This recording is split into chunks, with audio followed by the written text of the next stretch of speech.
Assalamualaikum warahmatullahi wabarakatuh. Saya Musliar Kasim dari segenap Sivitas Akademika Universitas Baitur Rahmah. Dari tempat saya berdiri dalam Masjid Baitur Rahmah, saya menyampaikan selamat memasuki bulan suci Ramadan tahun 1443 Hijriah. Mari kita laksanakan puasa dengan sebaik-baiknya, termasuk amalan-amalan yang mengiringinya. Di antaranya membaca Al-Quran, melaksanakan tadarus, termasuk juga menyantuni anak yatim dan orang-orang yang kurang beruntung secara ekonomi. Mudah-mudahan dengan kepedulian kita kepada mereka, mereka merasakan nikmatnya menjadi seorang Muslim yang baik. Mudah-mudahan setelah melaksanakan puasa 1 bulan penuh, keimanan kita bertambah, keislaman kita semakin kokoh, sehingga bisa kita implementasikan kegiatan yang sudah kita laksanakan pada bulan Ramadan dalam kehidupan kita sehari-hari. Selamat berbuka setelah beduk berbunyi pada setiap hari. Demikian saja. Billahi taufiq wal hidayah. Assalamualaikum warahmatullahi wabarakatuh. Assalamualaikum warahmatullahi wabarakatuh. Alhamdulillah wa syukurillah, la hawla wa la quwata illa billah. Rabbis shrahli sadri wa yassir li amri wahlul 'uqdatam min lisani yafqahu qawli. Asyhadu an la ilaha illallah wahdahu la syarikalah wa asyhadu anna Muhammadan abduhu wa rasuluhu arsalahu bil haqq batsira wa nadhira wa da'iyan ilallah bi iznihi wa sirajan munira. Amma ba qala Allah ta'ala fil Qur'anil Karim, a'udzu billahi minasyaitonir rajim. Bismillahirrahmanirrahim. Inna rabbaka yabsutu rizqa liman yasha wa yaqdir innahu kana bi ibadihi khabiran basira. Sesungguhnya Tuhanmu melapangkan rezeki kepada siapa yang Dia kehendaki dan menyempitkannya.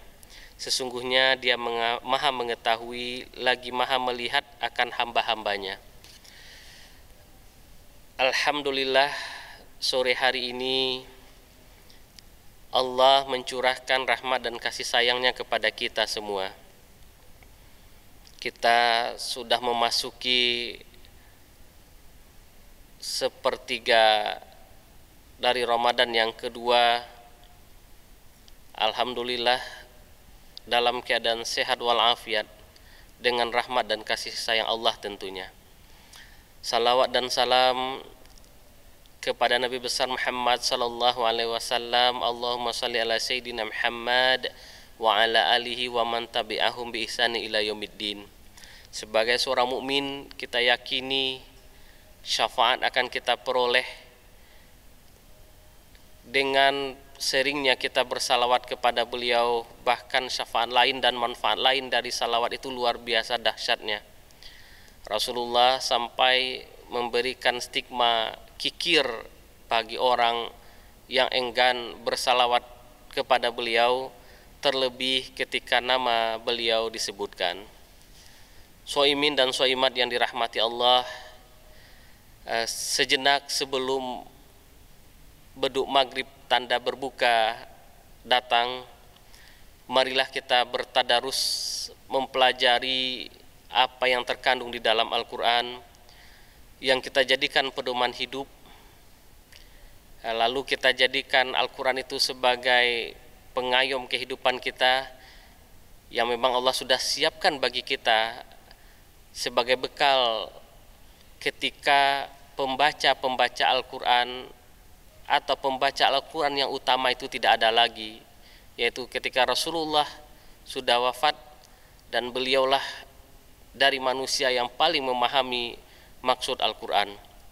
Namun Al-Quran dengan keabadiannya dan keterpeliharaannya, keabadian yang datang dari Allah Subhanahu wa Ta'ala dan keterpeliharaannya yang dijamin oleh Allah Subhanahu wa Ta'ala, senantiasa menjadi pedoman dalam kehidupan kita. Kita mendasari tadarus kita pada sore hari ini surah Al-Isra ayat 30. Sesungguhnya Tuhanmu melapangkan rizki kepada siapa yang Dia kehendaki dan menyempitkannya. Sesungguhnya Dia maha mengetahui lagi maha melihat akan hamba-hambanya. Soimin dan soimat yang dirahmati Allah, kita hidup di bumi ini tentu membutuhkan perangkat kehidupan. Di antara perangkat kehidupan kita itu yang kita butuhkan adalah rizki dari Allah Subhanahu wa Ta'ala. Kita melihat sebahagian orang dari sudut pandang kita secara manusiawi ada rizkinya yang berlebih. Namun kita juga melihat dari sudut pandang secara manusiawi ada rizkinya yang rata-rata dan bahkan ada yang berada di bawah penilaian kita. Allah mengatur itu semua, dan bahkan kita hidup berjalan di permukaan bumi ini mengharapkan rizki dari Allah Subhanahu wa Ta'ala. Pergi sebelum matahari terbit, bahkan ada yang pulang ketika matahari sudah tenggelam mencari rizki dari Allah Subhanahu wa Ta'ala. Lalu ada orang yang bekerjanya terlihat santai, mungkin tanda tangannya saja yang berarti, tangannya bergerak menandatangani sesuatu, tetapi rizki yang dia peroleh begitu dahsyat. Lalu ada orang yang harus mencurahkan tenaga yang kuat dari pagi sampai sore, bahkan mungkin dilanjutkan malam, mungkin rizkinya tidak seberuntung orang-orang yang hanya dengan tanda tangannya saja yang bermakna lalu mendapatkan rezeki dengan jumlah yang banyak. Apakah mungkin pula rezeki itu akan tertukar? Bukankah dalam logikanya mungkin kita berkata, orang yang mendapatkan rezeki yang banyak itu adalah orang yang berusaha dengan sungguh-sungguh mencurahkan tenaganya untuk menjemput rezeki itu. Tetapi orang yang mungkin duduknya santai, bekerjanya tidak banyak, rizkinya juga tidak banyak. Apakah mungkin tertukar? Jawabannya tentu saja tidak. Nanti kita lihat bagaimana rizki itu. Kita pahami terlebih dahulu apa itu rizki. Rizki adalah pemberian yang datang dari Allah Subhanahu wa Ta'ala. Inilah makna yang bersifat umum dari rizki itu. Kalau kita lihat makna yang bersifat umum dari rizki itu, maka pemberian yang datang dari Allah kepada siapapun adalah rizki. Tidak hanya kepada manusia dan tidak juga dikhususkan dari manusia yang beriman mendapatkan rizki. Yang mendapatkan rizki itu semua makhluk Allah. Wa ma min dabbatin fil ard illa 'alallahi rizquha. Hewan melata pun yang melata di permukaan bumi yang tidak punya logika dalam mendapatkan rizki-rizki itu tetap saja ada rizkinya, karena Allah sudah tetapkan. Berarti kalau seperti itu, rizki seseorang, khususnya manusia, sudah ditetapkan oleh Allah Subhanahu wa Ta'ala. Maka kita lihat terlebih dahulu pengelompokan rizki dari pandangan ulama. Yang pertama, rizki itu dikelompokkan dari sifatnya ada dua. Yang pertama yang bersifat materi atau madi, yang kedua yang bersifat maknawi non materi. Kalau yang bersifat materi seperti makanan, minuman, pakaian, dan jabatan adalah bersifat materi. Itu semuanya bersifat materi. Yang kedua bersifat maknawi adalah yang non materi. Apa contohnya rizki yang non materi? Adalah kelapangan hati, ketentraman jiwa, ilmu yang bermanfaat adalah rizki dari Allah Subhanahu wa Ta'ala. Jadi kalau misalnya harta adalah rizki dalam bentuk madi atau materi, sedangkan kebahagiaan, keberkahan, kelapangan hati adalah rizki dalam bentuk maknawi. Kita mengupayakan ini, mengupayakan rizki yang kita harapkan datang dari Allah Subhanahu wa taala. Kemudian jika kita lihat dari cara mendapatkannya, maka rizki itu dapat dikelompokkan pada dua. Yang pertama rizki kasbi dan kedua rizki wahbi. Rizki kasbi adalah rizki yang didapat dari adanya upaya, sementara wahbi yang datang di luar jangkauan manusia. Rizki yang diupayakan ketika kita mendapatkan rizki dari Allah melalui usaha kita, itu disebut dengan rizki kasbi. Tapi ingat, tetap Allah yang memberikan. Namun kita tidak bisa berkata usaha kita akan menentukan seberapa rizki didapat. Tidak. Yang menentukan rizki didapat itu adalah rahmat Allah. Kewajiban seorang mukmin hanyalah berusaha mendapatkan rizki Allah. Berusaha dan bekerja pun bernilai ibadah. Jangan sampai kita memberikan stigma usaha kita akan berbuah dengan hasil, lalu kita katakan hasil tidak akan mengecewakan usaha. Seolah-olah kita berkata ketika kita bekerja keras hasilnya juga bagus. Sama sekali tidak. Yang kita usahakan, kita berusaha adalah kewajiban. Lalu yang Allah berikan adalah berdasarkan ketentuan Allah. Ketika Allah memberikan rizki kepada kita atas usaha kita, itu adalah sesuatu yang banyak semata-mata karena rahmat Allah. Oleh karena itu, bagi kita yang berusaha pergi keluar rumah pagi hari, berniat kepada Allah untuk mencari rizki Allah, berniat keluar rumah untuk bekerja ibadah karena Allah, memenuhi nafkah istri dan anak, serahkanlah apa yang datang sesudahnya kepada Allah Subhanahu wa taala.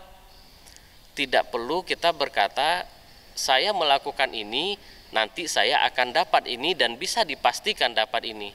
Tidak. Katakanlah pada diri kita, kita bekerja memenuhi apa yang Allah perintahkan untuk berusaha, untuk beribadah kepadanya, lalu kembalikanlah kepada Allah apa yang datang kepada kita dan sebesar apa yang Allah tetapkan untuk kita. Paradigma ini mesti kita tanamkan. Kalau misalnya kita pastikan pada diri kita mendapatkan rizki sesuai dengan usaha kita, akan ada kekecewaan pada diri kita. Kenapa ada kekecewaan? Karena kita merasa bekerja kerasnya kita mendapatkan rizkinya yang banyak. Lalu ketika kita tidak mendapatkan seperti apa yang kita harapkan itu, maka apa yang akan terjadi? Terjadilah kekecewaan. Lalu ketika sudah kecewa, apalagi yang terjadi sesudahnya? Mungkin saja kita protes kepada Allah. Lalu ingat, ketika seorang mukmin protes kepada Allah dalam sebuah hadis yang memang diriwayatkan dalam suatu riwayat adalah dalam posisi lemah hadisnya, siapa yang tidak sabar atas ujian, tidak ridha atas ketetapan Allah, maka carilah Tuhan selainku, atau carilah bumi selain bumi yang aku ciptakan. Itu bentuk protes. Ketika kita protes atas rizki yang Allah berikan, sementara kita sudah punya keyakinan rizki kita akan banyak, maka ini akan menggugurkan keimanan pada hati kita. Ini yang diyakini oleh i'tikad Ahlus Sunnah wal Jamaah. Bahkan para sufi, dia berkata tidak pernah mungkin seorang mukmin akan berkata demikian kalau dia meyakini Allah lah yang mendatangkan rizki. Ada sebuah riwayat yang menarik datang kepada Ibrahim bin Adam. Ibrahim bin Adam ini adalah seorang sufi dari kalangan tabi'in. Beliau sangat terkenal dengan ajaran-ajaran moralnya. Datang kepadanya seorang laki-laki, seorang bapak yang memiliki keturunan yang banyak. Pemuda ini datang kepada Ibrahim bin Adham mengeluhkan jumlah anaknya yang banyak, karena dia merasa berkeberatan dengan jumlahnya anaknya yang banyak, khawatir dia tidak bisa memberi makan dan sebagainya. Lalu apa kata Ibrahim bin Adham kepada pemuda itu? Hantarkan kepadaku anak-anakmu yang tidak Allah tanggung rizkinya. Apa kata Ibrahim bin Adham? Antarkan ke sini, kata Ibrahim bin Adham, maksudnya kepada dia, dari anak-anakmu yang tidak Allah tanggung rizkinya. Apa maknanya dari pernyataan Ibrahim bin Adham ini? Menurut saya pernyataan ini hebat, luar biasa. Allah sudah memberikan jaminan bagi kita atas rizki itu. Tidaklah pantas bagi seorang mukmin untuk protes atas apa yang dia terima dari rizki itu, yang bersifat materi atau yang bersifat maknawi yang dia upayakan. Ketika Allah memberikan sesuatu kepada dia, dia harus meyakini ini datang dari Allah Subhanahu wa ta'ala, dan Allah lah sebaik-baik pemberi rizki. Bahkan Allah murka ketika seseorang menolak dalam bentuk protes kepada Allah, ketika dia merasa upayanya tidak mendapatkan rizki seperti apa yang dia harapkan. Soimin dan soimat yang dirahmati Allah, sungguh sangat jauh apabila kita bersikap seperti itu. Kalau kita bersikap seperti itu, akan melahirkan pribadi-pribadi yang salah, terjauh dari kehalusan budi. Kita mungkin akan sikut menyikut untuk mencapai tujuan, menghancurkan orang lain, memfitnah orang lain. Mungkin juga kita akan menjatuhkan orang lain, merendahkan martabat orang lain, atau membuka aib saudara-saudara kita. Sementara perbuatan-perbuatan seperti itu terjauh dari nilai-nilai agama. Lalu yang berikutnya adalah rizki yang bersifat wahbi. Apa itu rizki yang bersifat wahbi? Adalah rizki yang datang tanpa ada usaha kita untuk mendatangkannya. Seperti janji-janji Allah dalam Al-Quran yang luar biasa banyaknya berkaitan dengan seseorang yang mengupayakan sesuatu, lalu Allah berikan dari sesuatu itu yang dia tidak kira sesuatu itu yang datang. Wa may yattaqillah yaj'al lahu makhraja wa yarzuqhu min haitsu la yahtasib. Siapa yang bertakwa kepada Allah,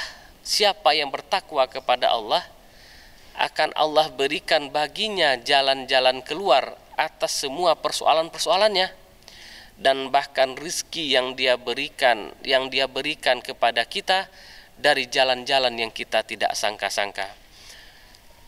Kita tidak asing menonton di acara televisi atau mendengar pemberitaan, ada seseorang yang semula jadinya dia dalam keadaan kehidupan yang papa atau tidak mampu atau dalam kategori miskin, tetapi sekonyong-konyong rizki Allah datang kepada dia dan merubah kehidupannya tanpa dia upayakan.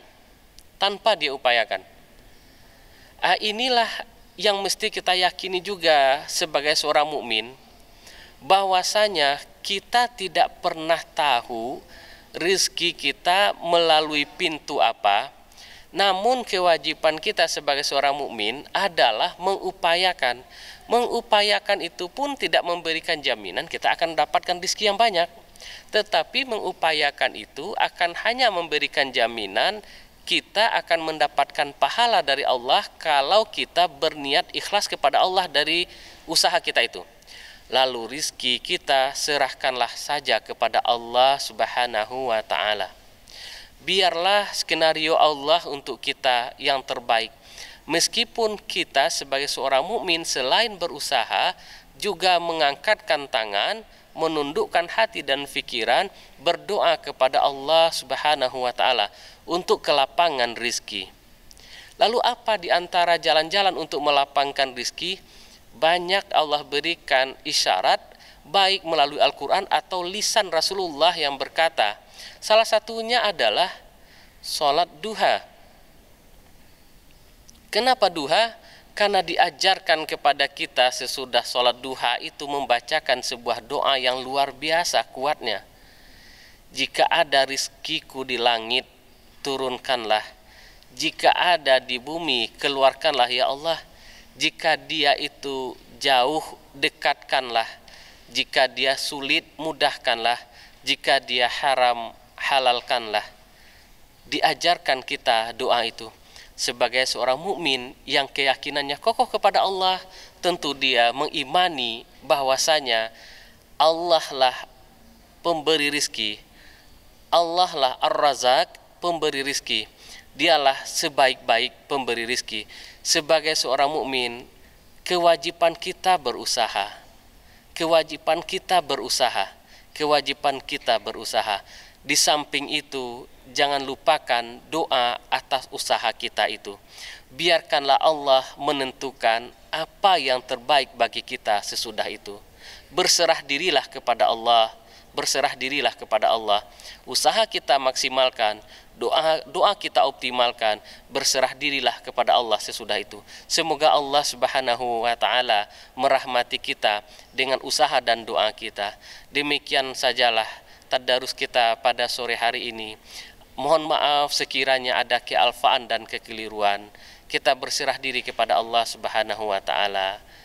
Billahi taufik wal hidayah. Wassalamualaikum warahmatullahi wabarakatuh.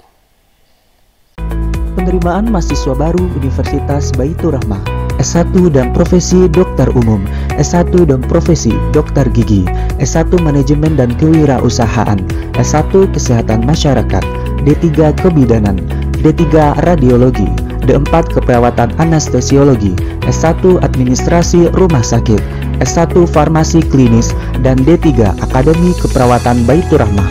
Untuk pendaftaran silakan kunjungi website pmb.unbrah.ac.id.